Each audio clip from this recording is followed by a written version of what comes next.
Hello friends, Tom Downey here for Chat Sports. The NFL season might be over, but the AAF season is just getting started. So we're going to break down a little bit of what you need to know on the AAF, aka the Alliance of American Football, the new upstart football league that's being smart and not trying to compete head-to-head with the NFL.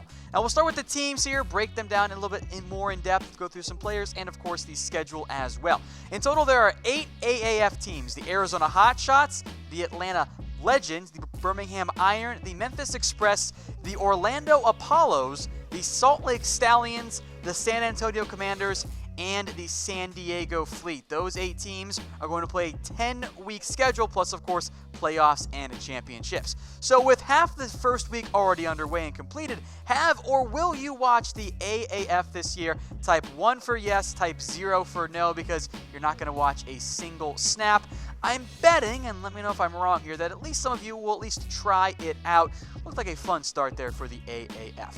So let's break down these teams here. First up, the Arizona Hotshots, coached by a name I think many of you have heard of before, Rick Neuheisel, who flamed out as the UCLA head coach and had some other stops as well. They've got a kind of a two-headed attack at quarterback, John Wolford and Trevor Knight. Knight, of course, being the bigger name there, but Wolford actually won the starting job. For what it's worth, they did open up as the betting favorites to win the title, but that feels even more of a guessing game than even the NFL normally is. As for some notable players, maybe the most household name to an extent, especially for local Arizona Hotshot fans, is Scooby Wright. Of course, the great name linebacker from Arizona, both the Wildcats and also played for the Cardinals. Played for the Browns, a 7th-round pick in 2016, former Pac-12 Defensive Player of the Year. I'm focusing as we go through these notable names, by the way, not totally on the names that are going to make the biggest impact, but the names that I think you guys might recognize the most. So Trevor Knight, who is going to, I think, split some time at quarterback with John Wolford. Josh Huff, the Oregon wide receiver, had a couple snaps in the NFL, bounced around, had some issues. Thomas Duarte, the UCLA tight end.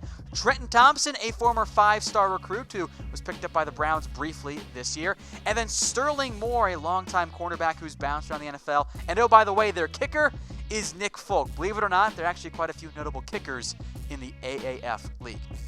Over now to the Atlanta Legends. They're coached by Kevin Coyle, who at one point was the DC of the Miami Dolphins, but he's not even the most notable coach on his own staff. That goes to Mike Vick.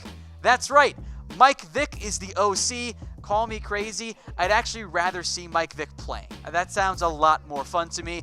They've already played one game, and they got boat raced by the Orlando Apollos. We'll get to them later, 40-6. Not the best showing for the Atlanta Legends. Now, they've got a two-headed attack at quarterback. Matt Sims actually won the starting job over Aaron Murray, who was the local kid. Everyone thought he was going to win the job. Ended up not happening. Two notable halfbacks, Denard Robinson and Akram Wadley, neither of whom was actually the starter. That's Terrion Folson, who played at Notre Dame. James Quick of Louisville, and then Ed Reynolds, who played at Stanford, also played for the Eagles for a little bit. Those are some of the notable players on that roster. Now, believe it or not, you can bet on the AAF over at BetDSI. Head over to chatsports.com/bet.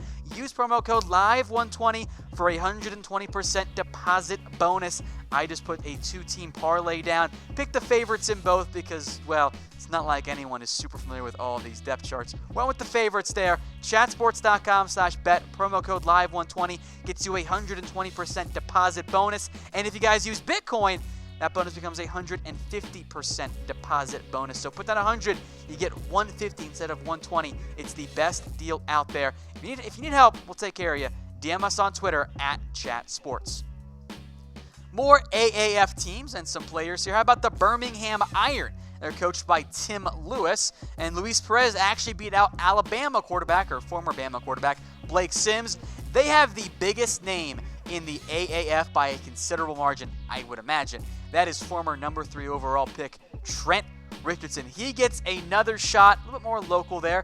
Maybe he can fix his hairline at some point too. Former number 3 overall pick, getting another chance after NFL and CFL stints. Ran for 2,000 yards in 4 NFL seasons. He's always been one of the bigger busts in recent memory for NFL, at least in the first-round options. Some other notable players here. Ty Isaac, the Michigan back. He's going to back up Trent Richardson.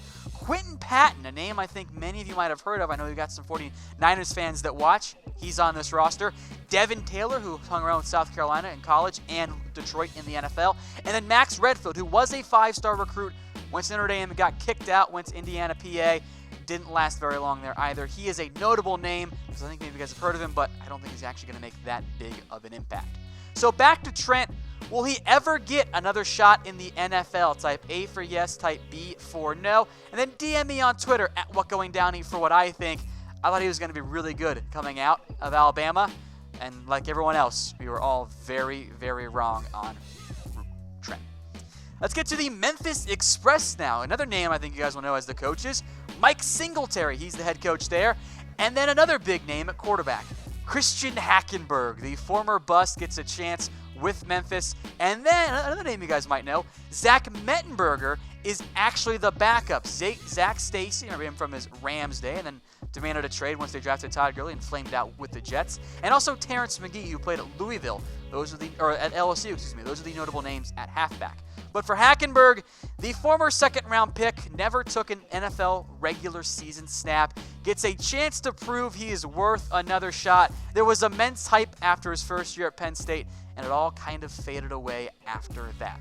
Some other notable names, again, Zach Mettenberger, Zach Stacy. Maybe you recognize this one, Demoria Stringfellow, a long, kind of slow receiver out of Ole Miss.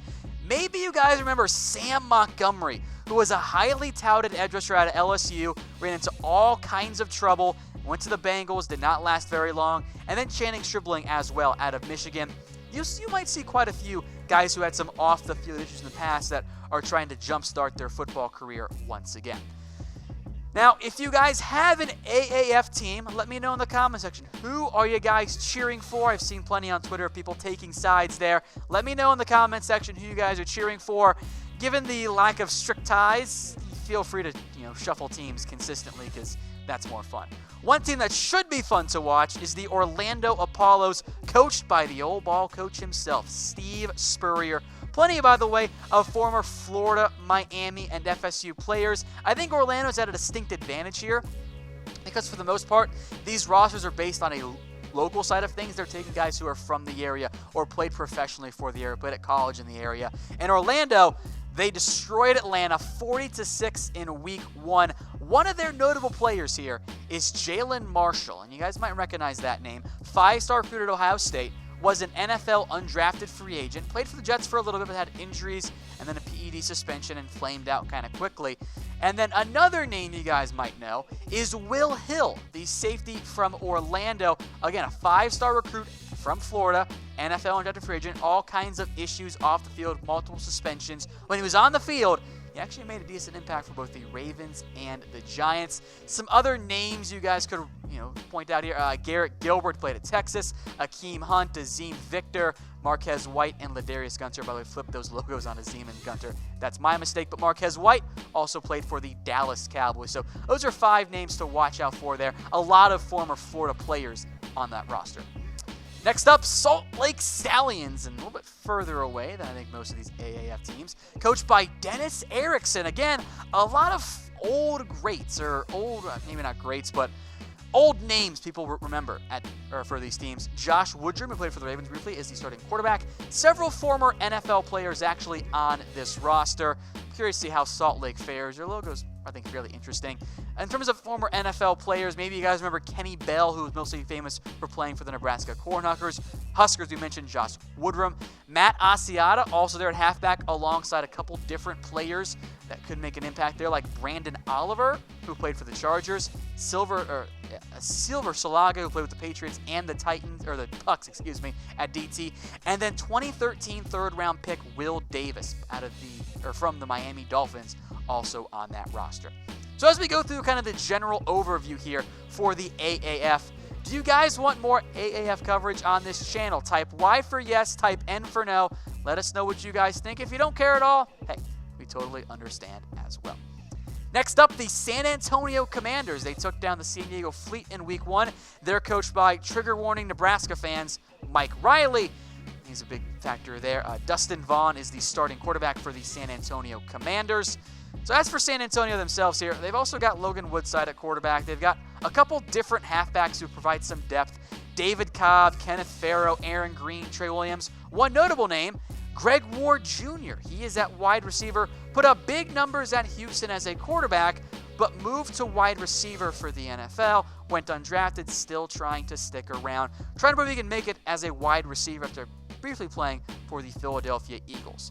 Other notable players, you mentioned Dustin Vaughn, who played for the Cowboys briefly, DeMarcus Ayers, the wide receiver, who brings some speed, Joel Lanning, the Iowa State quarterback turned linebacker, also played for the Cowboys, same with Duke Thomas there. No surprise here, if you're a Cowboys fan, you're probably going to want to cheer for San Antonio. There are some names you guys might know because of the connection to the area. And then Devontae Bosby, who played cornerback for the Eagles, had some hype about him and then didn't make the impact expected this season. And then finally, the San Diego Fleet, coached by Mike Martz. He's back coaching still. And of course, Mike Bercovici is the quarterback. Perhaps you guys saw the highlight of Bercovici just getting absolutely decked with no penalty, by the way. They lost to San Antonio in Week 1. One of their bigger names is Gavin Escobar, a second-round pick by the Cowboys who did catch 8 touchdowns, but bounced around and flamed out despite being a good athlete, never quite caught on as a legit NFL tight end. They also have Damontre Moore, who also played for the Cowboys, among other teams like the Seahawks and the Giants. 10 sacks, always had talent at Texas A&M, but attitude, off-field issues were always the problem mark for Damontre Moore. Some other names here, we mentioned Mike Bercovici, Francis Owosu out of Stanford, Cam Kelly, who some Cowboys fans might remember as a cornerback turned safety turned quarterback out of San Diego State, who was actually playing wide receiver for the Fleet, which I find fascinating. Damian Mama at guard, and then Ron Brooks, who hung around for several years in the NFL with the Bills and the Eagles at cornerback. If you guys like what I'm wearing, it's a Mizzen and Main shirt. Go check them out, comfortable.af. You guys are not going to find a more comfortable dress shirt or any shirt than a Mizzen and Main shirt, so go check them out today.